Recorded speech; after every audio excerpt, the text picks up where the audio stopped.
ନମସ୍କାର, ଜୟ ଜଗନ୍ନାଥ। ଆଜି ଜାଣିବା ବାସ୍ତୁ ଅନୁସାରେ ଶୟନ କକ୍ଷ। ଖଟକୁ କେବେ କାନ୍ଥରେ ଲଗାଇ ପକାନ୍ତୁ ନାହିଁ।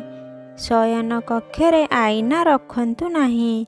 ଯଦି ଅଛି, ଶୃଙ୍ଗାର ପରେ ଆଇନାରେ ପରଦା ପକାଇ ଦିଅନ୍ତୁ।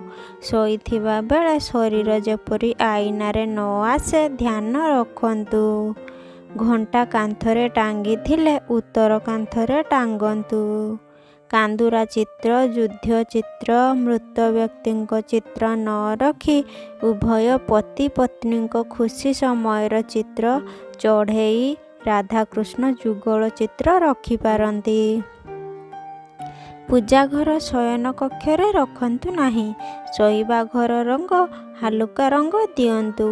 ଶୋଇବା ଘରେ ନକଲି ଫୁଲ ରଖନ୍ତୁ ନାହିଁ। କପଡ଼ା ରଖିବା ଆଲମିରାକୁ ପଶ୍ଚିମ କାନ୍ଥ ପାଖରେ ରଖନ୍ତୁ।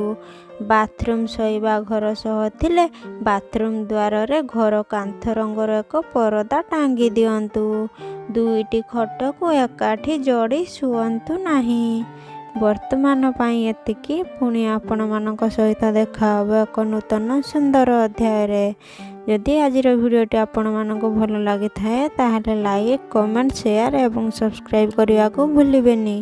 ରହୁଛି।